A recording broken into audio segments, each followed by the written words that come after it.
Friday Night Smackdown tonight emanates once again from the Amway Center in Orlando, Florida. It's the second Friday Night Smackdown to take place inside the WWE Thunderdome. It's the post-SummerSlam edition of Friday Night Smackdown, but it's also the WWE Payback Go Home edition. Of course, Payback takes place this Sunday on the WWE Network once again at the Amway Center inside the WWE Thunderdome. We've got a couple of things that have been announced so far tonight on Friday Night Smackdown. The main thing, of course, is the WWE Universal Championship no-holds-barred triple threat contract signing between the new WWE Universal Champion, The Fiend, Bray Wyatt, Braun Strowman, and the returning Roman Reigns for this Sunday's main event at Payback. We've also got a Miz TV announced with Big E of the New Day after Big E's confrontation with The Miz last week on Talking Smack. So a lot to talk about, but before we get into the preview for tonight's edition of Friday Night Smackdown, let's have a quick word from one of our supporters of WrestleNews 365. Support for WrestleNews 365 is brought to you by Manscaped, who is the best in men's below-the-waist grooming. Manscaped offers precision-engineered tools for your family jewels. Now, Manscaped, for all of my UK fans out there, Manscaped just launched in the UK. Over here in the United Kingdom, we have gone for years and years and years without using the right tools for the job. But now you can be one of the first men in England to experience their life-changing product. But it's not just limited to all of the great fans over here in the UK. This offer goes worldwide, so all of my friends over in America and around the world that are listening to this offer still does apply for you. You can still use our code. But I've got to tell you a quick story first. Now, there have been so many times, right? I'm a guy. You gotta groom down there, fellas, right? That's the most important thing. You gotta keep yourself trimmed. You gotta keep yourself proper.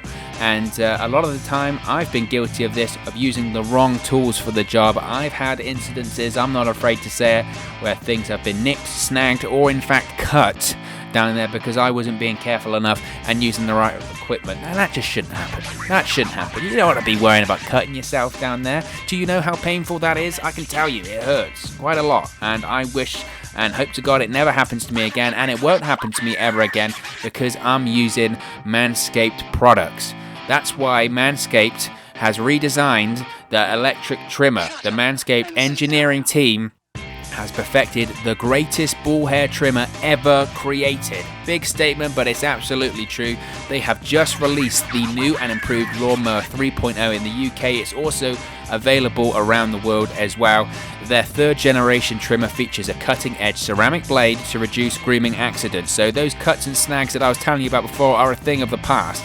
And let me tell you, when I tell you this is premium, I mean premium. The battery will last up to 90 minutes so you can get a longer, perfect shave. And not only that, you don't want to be cutting yourself and trimming yourself all over the bathroom, getting hair all over the place. That's just disgusting. The lawnmower has a waterproof technology that allows you to groom in the shower, so no more mess. And one of the coolest features, one of my favorite features about the lawnmower is the LED light which illuminates grooming areas for a closer and more precise trimming experience. So you can shave longer, you can shave more precisely, and you can shave in the shower. What more did I need to tell you?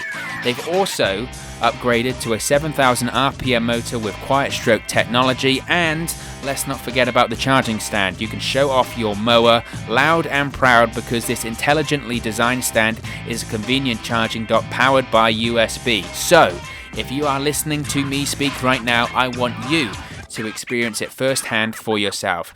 Let's get that bush to tush clean, and you can get 20% off and free shipping. Yeah, you heard me right there. 20% off and free shipping. All you have to do is use the code 365wrestle at manscaped.com. Make your testes their besties. That's 20% off and free shipping. Not only are you getting 20% off, you're getting free shipping as well with the code 365wrestle at manscaped.com. That's 20% off with free shipping at manscaped.com, and use the code 365wrestle. Your balls will thank you. Down tonight. It's probably, to be honest, the most hyped and excited I've been for a Friday Night SmackDown in a long, long time. And of course, that does have to do with Roman Reigns. Last week's Friday Night SmackDown obviously was the first episode of WWE television that we had seen inside the Thunderdome at the Amway Center. And I was really looking forward to that episode of SmackDown.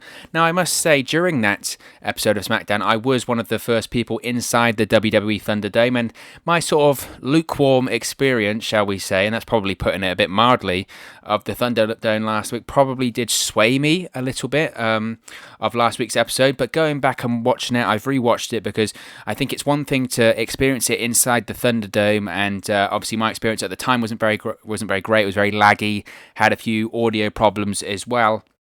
So going back and actually watching the episode as on television like a regular viewer, I must say that I enjoyed last week's episode of Friday Night SmackDown.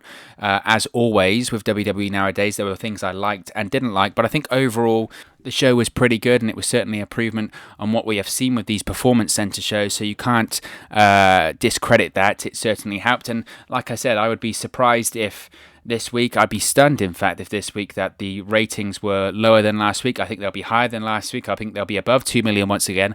Not only do we have the fallout of SummerSlam, we also have the build to Payback on Sunday, and we also have the return of Roman Reigns, which is so important and so vital, and I think everyone is really looking forward to tonight and coming on Sunday rather at Payback in the Amway Center inside the Thunderdome. So let's talk about it. Of course, everyone's talking about is Roman Reigns' return to WWE and his situation with the WWE Universal Championship, his situation with the Fiend and Braun Strowman going forward. Now, of course, Sunday was SummerSlam. And the main event, surprisingly to some, myself included, I didn't think this was going to be the main event, but given the angle that they did, it makes a lot of sense here. The main event was Braun Strowman, the then WWE Universal Champion, defending the Universal Championship against The Fiend, Bray Wyatt, in a Falls Count Anywhere match. Now, of course, this was the third time we had seen Braun Strowman and Bray Wyatt face off, but the first time we had seen The Fiend and Braun Strowman face off. We had seen Braun Strowman face off against Bray Wyatt, the Mr. Rogers Firefly Funhouse version of Bray Wyatt, at the Money in the Bank pay-per-view. We then seen Braun Strowman face off against the Eater of Worlds version of Bray Wyatt at the Horror Show at Extreme Rules. And then we had seen The Fiend return at the Horror Show at Extreme Rules, and we'd seen now The Fiend face off against Braun Strowman at SummerSlam, Falls Count Anywhere match. I think this was the best match out of the three that they'd had. It wasn't a great match by any means. I think the issue here with the Fiend's character is that the Fiend is very similar at this point of time to the Undertaker early character. Now, what by that I mean is that I think the real thing that they need to improve with this Fiend character is the matches and the match quality. Because he is so character focused and so gimmick heavy and so dominant, so monstrous, it's difficult to pull out a competitive back and forth match with him. And this was the problem with The Undertaker in the early years of that character. The Undertaker would say that he was so focused in the character, he was so focused in, he's monstrous, he doesn't sell anything, he's a dead man, etc., etc. It was hard to work with that. It was hard to have a competitive back and forth match with that. Some people didn't even grab a hold on The Undertaker. He would no-sell everything. He would take a whatever shot, sit back up and carry on. And that's kind of the problem with The Fiend right now, is that the matches are difficult to be competitive. I think the best match that The Fiend has probably had was against Daniel Bryan at the Royal Rumble earlier on this year. I liked his first match with Finn Balor, The Fiend's, at SummerSlam last year, but go back and look at the match side of things, I think we all enjoyed that more for the entrance and just seeing The Fiend the first time inside of a WWE ring compete. Now, this match on Sunday with Braun Strowman, he did sell a lot of the offense, so it was nice to see that, and I think that's a development from The Fiend. But it wasn't a phenomenal match by any means. If anything, the finish saw two Sister Abigails on the wooden slats that make up the ring canvas, and they were quite sloppy, actually. But it wasn't the finish, and it wasn't the match that everyone was talking about, of course. It was what happened after the match. As soon as the match ended, the moments after The Fiend has his hand raised and is holding up the WWE Universal Championship, he gets speared by the returning Roman Reigns. Roman Reigns attacks him with some vicious punches, goes to the outside, spears Braun Strowman, attacks him, gets a steel chair, attacks The Fiend, and attacks Braun Strowman, and gets one more spear on The Fiend before unleashing a verbal assault, saying, "You're just a freak in the mask, I'm the true champion." It's my yard, it's my ring, blah, blah, blah. And I saw a lot of people speculating that this was a heel turn. I don't think it is a heel turn by any means for Roman Reigns. I think he makes too much money for WWE. He's too big of a star. His return most certainly was absolutely needed. That top division in Friday Night SmackDown and just WWE in general is very, very thin at the moment. So I think Roman Reigns' return is very needed, and it's great to see him back. He is a massive star, regardless of your opinions on him and the booking of him. It's great to see him back because you always like to see the best compete and the biggest stars compete. So I'm happy to see Roman Reigns return. That's why I'm excited to watch Friday Night SmackDown tonight, to see the big dog return to Friday nights. Now, this has always kind of been the plan for Roman Reigns in terms of this new element of his character. Like I said, the way that he was talking to The Fiend and Braun Strowman on Sunday led some to think, was it a heel turn? Because it was kind of a darker tone of Roman Reigns. It was a bit of an edge to him. And it really wasn't. It really wasn't a heel turn by any means of that kind. What it really was the plan from WrestleMania. Now, Roman Reigns was planned to beat Goldberg at WrestleMania for the Universal title. That's no surprise. Everyone knows that's the case. That's why Braun Strowman, when Roman Reigns pulled out, was put straight in and he won, because Goldberg wasn't going to hold the Universal title post WrestleMania. So the plan was for Roman Reigns to beat him, and then he was going to have this more of an edge to his character, this more darker version of his character that we saw Sunday night. So they're just continuing where they left off with that, this darker version, this more grittier, real version of Roman Reigns. And I don't think that's a heel. I think if you look at people like The Rock and you look at people like Stone Cold Steve Austin, and maybe not so much John Cena, but you look at The Rock and Steve Austin, those kind of baby faces, they were more heelish baby faces in the way they spoke. This is probably more realistic to Roman Reigns, and this is what we've been crying out for. We've always said that Roman Reigns, whenever you see him in interviews and you see him being himself, he's a cool guy and a really likable guy. It's just the way that he's booked on WWE television and some of the things that are scripted for him and some of the storylines that are scripted for him that turns the fans on him. It's not any issue of Roman Reigns, more of an issue of WWE creative and the powers that be in WWE.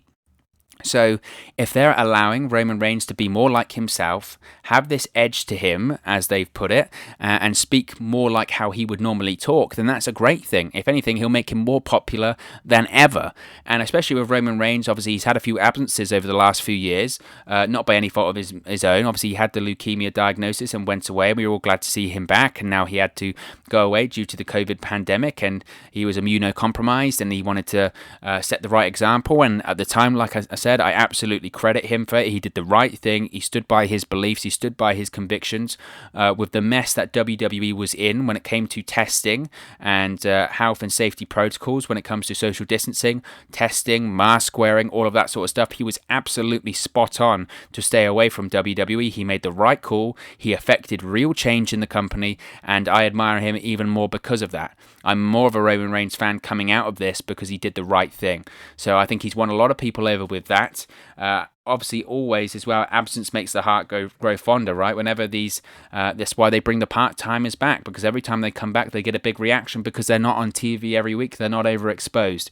And I think that's the thing with Roman Reigns. He's been away for quite a while now. Absence has made the heart grow fonder, and we're glad to see him back. So tonight on SmackDown, we have the contract signing between Roman Reigns, between Braun Strowman, between Bray Wyatt. It's already been announced for Payback on Sunday. We're going to have a triple threat, no holds barred match for the Universal Championship. The Fiend versus Roman Reigns versus Braun Strowman. I'm incredibly excited for this match.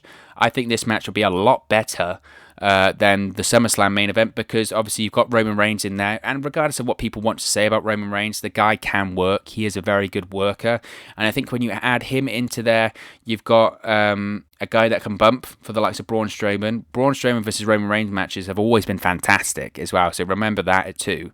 And then also you've got the Fiend in there. I think it'll be a lot of fun. I do think the match will be a lot of fun, and I'm looking forward to it. In terms of the winner on Sunday. Now, I've seen a lot of people get quite angry by this, because I think a lot of people are assuming, and I do too, that Roman Reigns is going to leave Payback as the Universal Champion. And the reason I say that is because it was always the plan. It was the plan at WrestleMania for Roman Reigns to become the Universal Champion. Roman Reigns has only held the Universal Championship once, and when he did hold it, he had to relinquish it only a few months later, unfortunately, due to his diagnosis. He's never held the Universal Championship on SmackDown. He's, if anything, over the last few years, especially since he came back from his leukemia diagnosis, he was kind of kept away from that major championship picture because the plan was, obviously his plan was to have the comeback last year at WrestleMania 35, and he had that match, and then after that, the plan was, okay, the following year at WrestleMania, we're going to do this year journey for Roman Reigns, and WrestleMania 36 in Tampa Bay, we're going to have him become the Universal Champion. It's going to be a bit of a full circle crowning moment for him. And once again, things happen and things change. So the plan has always been to get the title on Roman Reigns. And I think that's the plan here. They're going back to their plan from WrestleMania, which was to have Roman Reigns become the Universal Champion. Now, obviously, some people aren't happy with that because they think, oh, is the Fiend going to get jobbed out again?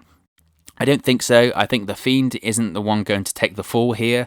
I think if anyone's going to take the fall here, it's going to be Braun Strowman. I'd be stunned if they had Roman Reigns defeat the Fiend in the middle of the ring. I really don't think that's going to happen. But I do think Roman Reigns is going to become the Universal Champion at Payback. I do think he's going to pin Braun Strowman.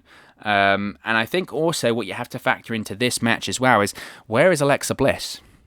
I think that's the key thing here. Remember, going into SummerSlam, the whole big element of that storyline was Alexa Bliss. The Fiend had attacked Alexa Bliss. Then it looked like the Fiend had kind of won over. Alexa Bliss had won over the Fiend, rather, stroked his face, and he kind of was turning a little bit babyface, and Braun Strowman was turning heel. Braun Strowman dressed down, if anything, Alexa Bliss, told her to get out the ring. He threw her into the air, and the Fiend made the save. And then a lot of discussion was for SummerSlam is, okay, who's Alexa Bliss going to side with? Is it going to be Braun Strowman? Is it going to be the Fiend? And we never saw that. And the reason we never saw that was because of the return of Roman Reigns. That was kind of the angle that overshadowed it. We didn't see Alexa Bliss last week on SmackDown. We didn't see Alexa Bliss on Sunday. So they've got to pay that off somehow, and I think they won't just drop that. So I think that potentially might factor into it. Alexa Bliss distracts the Fiend, maybe, and then Braun Strowman is pinned by Roman Reigns. That's my prediction. We'll do a full Payback prediction this weekend too, but I think that's likely the scenario that we're going to see on Payback on Sunday. Now, before we round this up, there's also another segment that has been announced. The only two segments have been announced is the contract signing, but also that's been announced is a Miz TV segment with John Morrison and The Miz and Big E. Now, obviously, Talking Smack returned last Saturday, and we saw a back and forth between The Miz and Big E on Talking Smack, and it got a lot of people's attention. I think they were trying to do, a version of the viral The Miz and Daniel Bryan kind of thing. The issue is with viral videos is they're never viral when you try to make them viral. That whole Talking Smack element between Daniel Bryan and The Miz was so good because it was so natural, it caught people off guard, and it was real. It was great. So when they tried to do that again, I won't say it didn't go viral because I did see it quite a few times on social media, but I think it was a bit more engineered than that. But basically on Talking Smack over the weekend, they spoke about Kofi Kingston's WWE Championship reign, and Big E spoke about Kofi Kingston's post-WWE title opportunities, and The Miz and Big E went back and forth. They're trying to capitalize on that and have Big E have more of a spotlight on SmackDown and have a live microphone. I'm a massive fan of Big E. I've been saying for years and years and years that he is a future Universal Champion. He is going to be a World Champion. I'm glad he's getting this singles run at the moment because it's exactly what he deserves. And I really think he's just money. So having him in this feud and having this spotlight where he can talk on the mic, he can go back and forth with the likes of The Miz and John Morrison, I think that's a good feud for him to have right now because, look, he has been a tag team guy for a while. You have to build him up as a singles. So how do you do that? You build him up by winning. It's the easiest way to build new stars as a single. So he wins. He beats John Morrison. He beats The Miz. We're talking about Roman Reigns here potentially winning the Universal Championship Sunday at Payback. And I really think I'd be fascinated to see, and I think it's an absolute possibility. You could do a Big E versus Roman Reigns match next year for the Universal Championship at WrestleMania. Now, that would be money.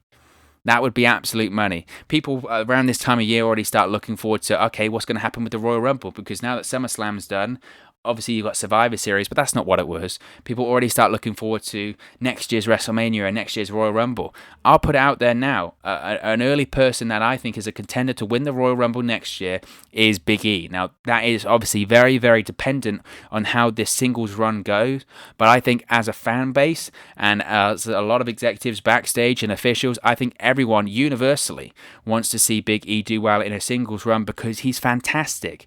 For a guy that's nearly 300 pounds, he's so athletic in the ring. He can have great matches. He's great on the mic. He's got charisma for days. I don't see his money being a heel. I think his money is as a babyface, is the character that he has now. Do I think he needs to drop the New Day whole deal? You know what? Maybe, but I don't think that's as set in stone as some people say. I see the likes of Booker T saying, "Oh, he has to drop them and he has to become a heel or he has to be focused on himself." I don't think so. I don't think he needs to have Kofi Kingston and Xavier Woods in his corner all the time. I felt that was okay for Kofi Kingston's run, but it was kind of like, I don't know. I don't want to see the New Day become WWE champion. I want to see Big E become WWE champion, right? I think that's the way to do that. And then I do think there is money in having a Big E versus maybe Xavier Woods feud or a Big E versus Kofi Kingston feud, because then you can start playing up the whole Big E, I'm Universal Champion. Kofi Kingston, well, I never got an opportunity for a rematch. Why are you so special? Then you've got Xavier Woods. Well, I never got an opportunity altogether. Why are you so special? You can do that, but I think that all stems from the success of this Big E run. So it's something that I'm really looking forward to, and hopefully they get it right. That's the main important thing here. Can they get it right? So fingers crossed they will. But as I mentioned, really looking forward to SmackDown tonight. First time I've been able to say that in a while. I was looking forward, obviously, to the Thunderdome last week, and over the weekend I've actually registered for the Payback Thunderdome. Whether or not I'll actually participate in it, I'll have to wait and see. I don't know if I enjoy being in the Thunderdome more or just watching it on television like a regular fan and actually enjoying the experience of watching the performers compete in the Thunderdome, if that makes sense. So we'll have to wait and see on that. But like I said, over the weekend we'll be doing lots of Payback content, predictions, previews, and all of that great stuff. So be sure to subscribe and you won't miss that. But of course, as always with this preview tonight, it's just one man's opinion. What are you looking forward to the most tonight on Friday Night SmackDown? Let me know your thoughts in the comment section below. I'll be sure to respond and reply to all of your comments. Really enjoy interacting with you guys. Whilst you're down there, you can take advantage of our offer with Manscaped. You can use our promo code 365wrestle at manscaped.com for 20% off and free shipping. That's right, 20% off and free shipping. Just use the code 365wrestle. If you enjoyed this video, you can give us a like on the like button as well. It really does help us out, go up the rankings and get into people's recommendation feeds here on YouTube. Most importantly though, if you haven't already, please do subscribe to Wrestling News 365. You can do that by clicking the bottom right hand corner of the screen right now, or if you wait a few seconds, there'll be a subscribe button at the end of this video along with another video for you to watch. You can also follow us on our social media platforms. The handles are on the screen right now. The links are in the description box below. It's at 365wrestle on Twitter and at WrestleNews365 on Facebook and Instagram. So be sure to give us a like or a follow there if you haven't already. Thank you very much for watching, listening, streaming, or however you come across this video today. And I'll speak to you again very, very soon. Hey guys, thank you for watching, listening, streaming, or however you come across this video today. Be sure to click on the video on the right there to watch our next video, or click the bottom there to subscribe, or the bottom right hand corner. Thank you very much, and I'll speak to you again very soon.